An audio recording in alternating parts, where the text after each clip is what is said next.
नमस्कार, मैं हूं निकिता और आप देख रहे हैं सत्य हिंदी।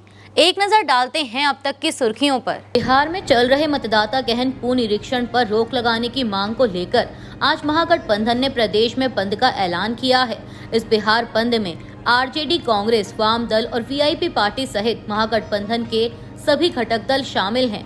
लोकसभा में नेता प्रतिपक्ष राहुल गांधी और बिहार के पूर्व उप मुख्यमंत्री तेजस्वी यादव राजधानी पटना में महागठबंधन के इस मार्च में शामिल हैं। इस मार्च को देखते हुए बिहार निर्वाचन आयोग के कार्यालय की सुरक्षा बढ़ा दी गई है।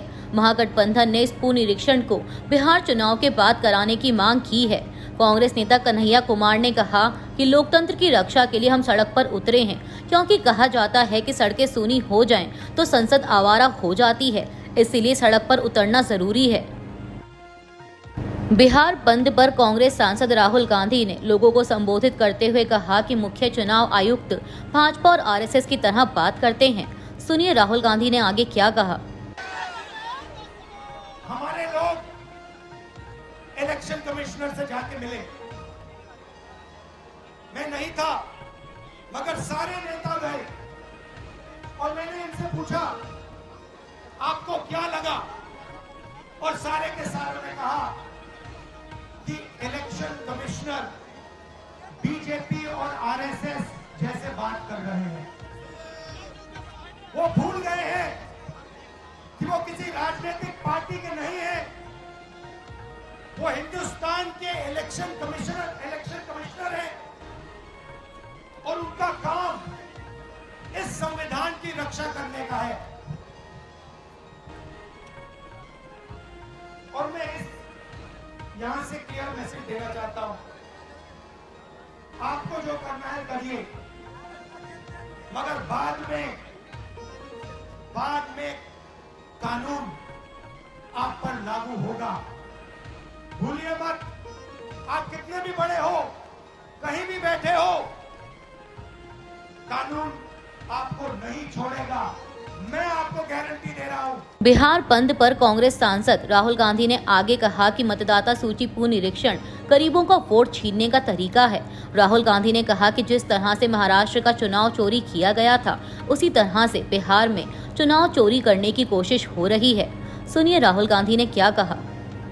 मैं हिंदुस्तान की जनता को और बिहार की जनता को कह रहा हूं कि महाराष्ट्र का चुनाव चोरी किया गया था, और जैसे महाराष्ट्र का चुनाव चोरी किया गया था, वैसे ही बिहार का चुनाव चोरी करने की कोशिश की जा रही है।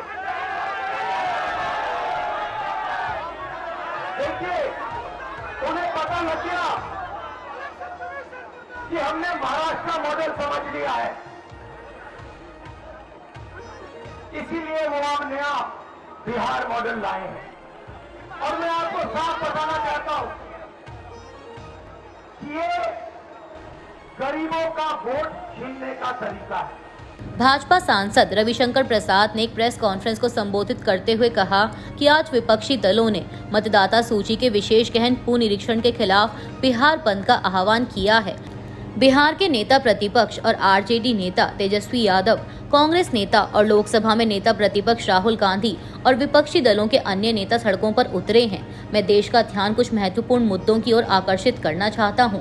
हमारे देश में भारत के नागरिक सांसद और विधायक बनाने के लिए वोट करते हैं, साथ ही वे जहां रहते हैं वहीं से वोट डालते हैं। तो अगर मतदाता सूची का पुनरीक्षण होता है तो उन्हें क्या समस्या है। देश भर में आज 9 जुलाई को भारत बंद का व्यापक असर देखने को मिल सकता है। यह बंद 10 केंद्रीय ट्रेड यूनियनों और किसान संगठनों के संयुक्त मंच के आह्वान पर बुलाया गया है।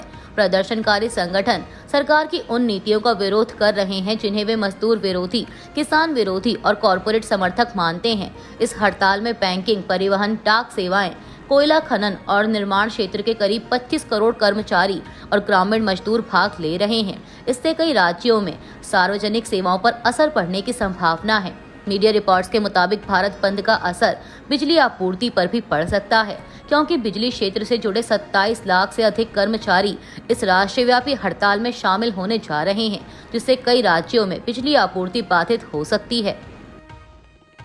बिहार में चल रहे मतदाता सूची पुनरीक्षण के विरोध में महागठबंधन ने आज बुधवार को बिहार बंद का आह्वान किया है। तेजस्वी यादव के नेतृत्व में महागठबंधन के घटक दल के नेता आयकर गोलंबर से निर्वाचन कार्यालय तक विरोध मार्च करेंगे। वहीं कांग्रेस नेता राहुल गांधी भी पटना में इस दौरान मौजूद रहेंगे। तय कार्यक्रम के अनुसार मुख्य निर्वाचन अधिकारी के कार्यालय का घेराव किया जाना है। बता दें कि विपक्षी दल के नेताओं का कहना है कि मतदाता गहन पुनरीक्षण को तुरंत रोका जाए।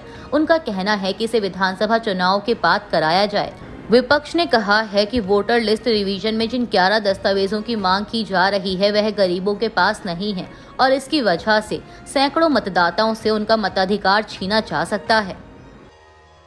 गुजरात के आणंद और पादरा को जोड़ने वाले पुल का बीच का हिस्सा ढह जाने से 9 लोगों की मौत हो गई है। मीडिया रिपोर्ट्स के मुताबिक वडोदरा जिले के पहाड़ी इलाके में माही नदी पर बना यह पुल टूट गया। इसके कारण कई वाहन नदी में गिर गए। घटना की सूचना मिलने के बाद स्थानीय अधिकारियों ने राहत एवं बचाव कार्य शुरू कर दिया है। समाचार एजेंसी पीटीआई की एक रिपोर्ट के अनुसार 4 दशक पुराने इस पुल से वाहन गिरने से 9 लोगों की मौत हो गई और 5 को बचा लिया गया। गुजरात सरकार के प्रवक्ता मंत्री ऋषिकेश पटेल ने कहा कि मुख्यमंत्री ने हमें पुल विशेषज्ञों और तकनीकी विशेषज्ञों से दुर्घटना के कारणों की जांच कराने का निर्देश दिया है। 1985 में बनने के बाद से इस पुल की समय समय पर मरम्मत की जाती रही है। उन्होंने कहा कि इस पुल की मरम्मत की गई थी, लेकिन यह दुर्भाग्यपूर्ण और दुखद घटना घटी है। गुजरात के वडोदरा में महिसागर नदी पर बना गंभीरा ब्रिज बीच से टूटने पर कांग्रेस ने राज्य की भाजपा सरकार को घेरते हुए एक्स पर एक वीडियो शेयर किया और लिखा कि इस हादसे में कई वाहन नदी में गिर गए, जिसके चलते कुछ लोगों की दर्दनाक मौत हो गई व कई लोग घायल हैं। कांग्रेस पीड़ित परिवारों के प्रति अपनी गहरी संवेदना व्यक्त करती है, साथ ही ईश्वर से प्रार्थना करती है कि वे घायलों को शीघ्र स्वास्थ्य लाभ प्रदान करें। पार्टी ने आगे लिखा कि ये हादसा गुजरात मॉडल के नाम पर जमकर हुए भ्रष्टाचार की पोल खोल रहा है। गौरतलब है कि इससे पहले साल 2022 में भी ऐसा ही एक हादसा सामने आया था, जहां मोरबी पुल टूटने से 135 लोगों की मौत हो गई थी। मामले पर कोई कार्रवाई नहीं की गई और मामले को दबाने की भी पूरी कोशिश की गई। अरुणाचल प्रदेश के मुख्यमंत्री पेमा खांडू ने कहा है कि तिब्बती आध्यात्मिक गुरु दलाई लामा को भारत रत्न से सम्मानित किया जाना चाहिए। उन्होंने कहा कि वह इस संबंध में केंद्रीय सरकार को पत्र लिखकर दलाई लामा का नाम भारत रत्न के लिए सिफारिश करेंगे। पीटीआई को दिए एक इंटरव्यू में मुख्यमंत्री ने कहा कि बीजिंग का दलाई लामा के चयन में कोई अधिकार नहीं है, क्योंकि तिब्बती बौद्ध धर्म मुख्य रूप से तिब्बत और भारत के हिमालयी क्षेत्रों में ही प्रचलित है, जबकि चीन में ये धर्म नहीं अपनाया जाता। अमेरिका के राष्ट्रपति डोनाल्ड ट्रंप ने एक बार फिर अपनी आर्थिक नीतियों के जरिए वैश्विक व्यापार में हलचल मचा दी है। ट्रंप ने फार्मास्यूटिकल्स और कॉपर आयात पर भारी भरकम टैरिफ लगाने की घोषणा की है। इसके मुताबिक अमेरिका में नहीं बनी दवाइयों को वहां बेचने पर 200% टैरिफ का भुगतान करना होगा। अमेरिका द्वारा दवाइयों के आयात पर 200% और कॉपर पर 50% टैरिफ वसूला जाएगा। यह कदम उनकी अमेरिका फर्स्ट नीति का हिस्सा है, जिसका मकसद घरेलू उद्योगों को बढ़ावा देना और विदेशी आयात पर निर्भरता कम करना है।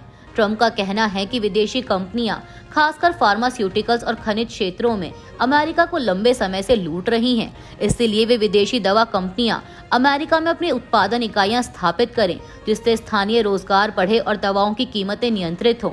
ट्रंप ने कहा है कि जो दवाएं अमेरिका में नहीं बनाई जाएंगी उन पर 200% टैरिफ लगाया जाएगा। इसका उद्देश्य विदेशी दवा निर्माताओं को अमेरिका में उत्पादन शुरू करने के लिए प्रेरित करना है। इसके अलावा कॉपर, जो इलेक्ट्रिक वाहनों, सैन्य उपकरणों और बिजली ग्रिड जैसे क्षेत्रों में महत्वपूर्ण है, पर 50% टैरिफ लगाने का ऐलान किया गया है, ताकि अमेरिका में कॉपर उत्पादन को बढ़ावा मिल सके।